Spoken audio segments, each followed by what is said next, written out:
Alright, so we have the full spoiler for Duel Overload this morning. We're going to go through, we're going to talk about things, we're going to talk about the reprints. Market Watch will be subtly delayed until 11 this afternoon, so apologies for that, guys. It's already put together, but it'll be there. We won't have the new stuff in there, but we'll do a Market Watch on Wednesday to complement towards the releases today. So reprints. I'm not going to show these off, but we got Last Warrior. Almirage got the reprint. Scrap Orthros got the reprint. Hysteric Sign, Deck Lockdown. King Dragoon, Cybernetic Overflow, Dreadnought, Stealth Union. For some reason, Chaos Goddess got the reprint here, which was interesting. Dingrisu and Ultra Zombie World, both very big hitters.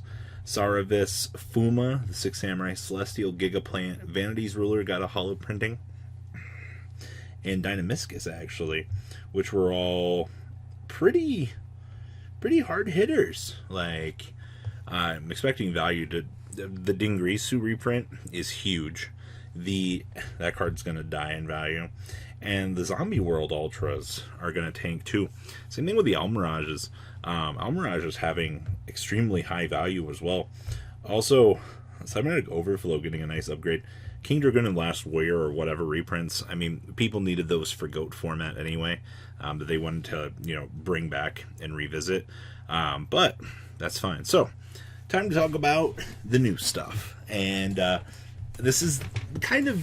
We know about, like, the Link Monsters. I'm not going to cover those. And most people kind of already aware of those. But what about the Malefic cards? And is this product going to be worth picking up? Based on the reprints and everything, yes. This set is looking very, very, very good. So, Malefic Paradox here. So if a face-up field, or if there's a face-up field spell, you contribute this card to splash summon one Malefic Parallel Gear from your deck, and you get to add one Malefic monster from your deck to your hand, except for, Parallel Gear. And if a Malefic monster would banish a monster splash summon itself this way, you can banish this card from your graveyard instead. Or you control. And you can only use each effect of this once per turn. And this was a good support card that they gave to this deck, and the fact that we're finally getting it really says a lot. Now, Malefic Territory. So when this card is activated, you get to activate Malefic World from your deck, so you get to bring out your brick. While this card is in your field zone, or while that card is in your field zone, neither player can target card or cards in the field zone with card effects. Malefic monster effects. There can only be one Malefic, or one face-up Malefic, becomes there can only be one face-up Malefic monster on the field of the same name. During the battle phase, negate the effects of face-up Malefic monsters on the field. So you get to basically pull off the triple attacks that you're really wanting to pull off. So getting that key override function to be able to produce multiple copies of said Malefic monsters onto the field, and with the gear allowing you to, not have to pay the cost for certain cards. This is actually a welcome addition to the deck. I just hate the fact that I have to play Malefic World if I want to play this. And we got Malefic Divide. Target one Malefic monster to graveyard, splash summon it, ignoring its summoning conditions, but its effects are negated, and it's banished during the end phase. One of the more famous cards that we saw from the movie. Then we got Malefic Selector. So you can banish two Malefic cards from your graveyard to add two Malefic cards from your deck to your hand, except for Selector, with different names from each other and from the banished cards. You can only activate one Malefic Selector per turn. So we have once again another Rhoda for the deck. Man, they were trying to do this deck a lot of justice, but it kind of fell like really bad. We got Malefic Tune. So if a face-up Malefic monsters you control is destroyed by battle or an opponent's card, draw two. If a face-up monsters you control is destroyed while this card is in your graveyard, except during the damage step, banish this card from your graveyard to add one Malefic monster from your deck to your hand. You can only use each effect of Malefic Tune once per turn. Another great card. Cubic Ascension. So when an opponent's monster declares an attack, splash summon one Vijam, the Cubic Seed, from your deck. And if you do, change the attack target to it and perform damage calculation. Your opponent's life points are at least 2,000 higher than yours, and banish this card from your graveyard. Splash summon one Vijam, the Cubic Seed, from your hand, deck, or graveyard. Then if your opponent controlled a monster when this effect was activated, you can splash summon two more Vijam, the Cubic Seeds. So this was overall like really good support. Now, Duel Overload is going through its whole huge update right now, and it is interesting. So next up, we're going to look at Dharma and Causality. I've heard different things about these. So Dharma, you take no battle damage from attacks involving your cubic monsters. You can only use each of the following effects of cubic Dharma once per turn. And during your main phase, you can send one cubic card from your hand to the graveyard to draw one, or you can banish this card from your graveyard to target one cubic in your graveyard to add it back to your hand. So we get recursion, which is pretty good. And then Causality. So distribute a number of cubic counters on face-up monsters your opponent controls up to the number of cubic monsters you control. Monsters with cubic counters cannot attack, also negate their effects. You banish this card from your graveyard, target one cubic you control this turn. Each time it destroys opponent's monster with a cubic counter, inflict damage to your opponent equal to its original attack. Yay, OTK fodder. Like, this card is actually insanely good. Alright, so other imports we got in here. We got Dagda. Now, a lot of players were really up on the fence. They're like, are we going to get Dagda? Are we going to? We got it. So Dagda, the reason why this card is so important, so it's a generic. It's two monsters with different names. When this card, or when the effect of another card on the field is activated, quick effect, you can set one artifact from your hand or deck. So, Moraltech, Scythe. So you get to set it to your spell trap card zone as a spell, but destroy it during your opponent's next end phase. If this card, or the link summon card is destroyed during your opponent's turn, you special summon one artifact from your graveyard in defense position. So if your opponent basically outs this, you get to float out a Scythe for free. That's pretty good. Now, we got the Ferocious Flame Swordsman. Players like this thing because it's generic, and it gives all warrior monsters on the field to get a 500 buff. Link summon card is destroyed by battle or opponent's card effect while in its owner's monster zone. You could target one warrior non-link monster in your graveyard spot, summon it, but banish it when it leaves the field. So this thing floats. It's quite good. This Ojama link that players are so happy about. So while Ojama Country is in your field zone, this thing gets 3,000 attack. Also, it cannot be destroyed by card effects. Your opponent takes any battle damage you would take from attacks involving this card. Well, that's good. You can target one Ojama non-link monster in your graveyard, special summon it. You cannot special summon from the extra deck for this turn except fusion monsters. Let me know when we're getting to this guy, by the way. I ask you. We actually got the Speedroid stuff. So once per turn, Pendulum effect. When your defense position monster is targeted for an attack, change that monster into attack position. It cannot be destroyed by a battle this turn. When this card is normal summoned, you can add one Speedroid monster from your deck to your hand. You can also summon for the rest of this turn except for wind monsters. It's like they fixed Takum Tumborg for a good reason. Then we got Hexasara, or Hexasara? However you pronounce this guy. So, Pendulum effect, you target one Windsinker monster that is banished from your graveyard, return it to the extra deck.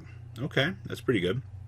Both players take any battle damage from attacks involving this card. This thing's got 100 attack. Any battle damage a player takes when attacks involving this card becomes halved. If this card in Pendulum is destroyed, you can special summon one Speedroid Pendulum monster from your extra deck. Well, that's really good. And then we got the good things. So, the Dark Anthelion Dragon.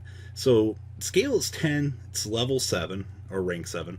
So Pendulum effect, once per turn, target one face-up monster opponent controls. Its original attack becomes halved till the end of this turn. It's 2 level 7s to make it. If this card, if you can Pendulum summon a level 7, you can Pendulum summon this from the extra deck. Okay? Once per turn, quick effect, detach one material from this card, target one face-up monster your opponent controls. Till the end of the turn, its attack becomes half its current attack, and if it does, this card gains the attack lost. If this card in the monster zone is destroyed by battle card effect, it goes into your Pendulum scale. Enjoy your fat level 10. Evidently, we're getting Lethal Dragon. 3 Dark Pendulums to make this. We are never summoning this card in our lives. Moving along with my day. We're also getting Nightmare, so it's 1 Edge Imp plus 2 Fluffle monsters. It gains 300 attack and defense for each Fairy and Fiend monster in your graveyard during your turn only. When this fusion summon card destroys a monster by battle, you can send one Fairy for Fluffle and or Edge Imp monster from your deck to the graveyard, equal to the destroyed monster's level. Holy crap. When your opponent activates a card or effect that targets a face-up card on the field quick effect, banish one Fright for monster from your extra deck to negate that effect. This thing's 2,000, 3,000. I don't know how I feel about this. We're finally getting this thing. This is really nice. So this card is always treated as a Chaos Phantom card. So with the whole Sacred Beast thing coming out, this was just a good release. So if this card is special summon, or if another monster is special summoned from the graveyard to your field while this card is on the field, and target one face of monster opponent controls inflict damage to your opponent equal to that half that monster's original attack. Keep in mind, this thing's summoning conditions are 3 level 10 monsters. Alright, so you've got a pretty fat summoning condition, but it's generic. We're getting Emma's Judgment. This card's kind of bad, I think. I guess we're getting Synchro Transcend. Target one single monster your opponent controls, special summon one single monster from your deck. This is 1 level higher than that monster, but can activate its effects this turn. We got Rosebell Revelation. So this lets us add 1 plant monster with 2,400 or more attack from our deck to our hand. Banish this card from graveyard to special summon 1 plant monster with 2,400 or more attack from your hand, but you can only use 1 effect of this card once per turn. Yes, value. So monsters you control gain 300 attack for each different attribute you control. Charm and Familiar Possessed you control can be destroyed by card effects. If a spellcaster monsters whose original attack is 1850 is normal summoned or special summoned to your field, draw 1. We finally got it. We finally got our Charmer support. Then we got Graveyard of Wandering Souls. This card is alright. Now, currently, for Duel Overload, the full spoiler of everything that we have. So giant cards, Blue Eyes, Infinity, Dark Magician Girl, Stardust, the Dark Magicians, and Tour Guide. That's really cool. Relinquished Anima's in here, which is really nice. Silent Mining is, I guess, really hard to get. Alien Shock Troopers in here, that's good. White Strix, Condemned Dark Lord, 5-headed we already know about. Union Carrier, fantastic, about time. Crossroads Dragon, Reptilian Link is in here. We knew about the Bujin. Anaconda, looking good. Hyper Director in here for those of you that love Abyss Actors. Congratulations. The Keymaster's in here as well, which is really nice. We have a short little chunk of stuff missing. That'll be updated soon. There's the Lethal Dragon, Malefic, everything that we kind of covered in this video. And then Valkyrie Erda is in here. Now, I don't know about you guys, but are you excited for Valkyrie? I don't know why. Alright, disregard that. Trap Tricks, Hollow Giants, and the Mayakashi Mayhem for the new cards.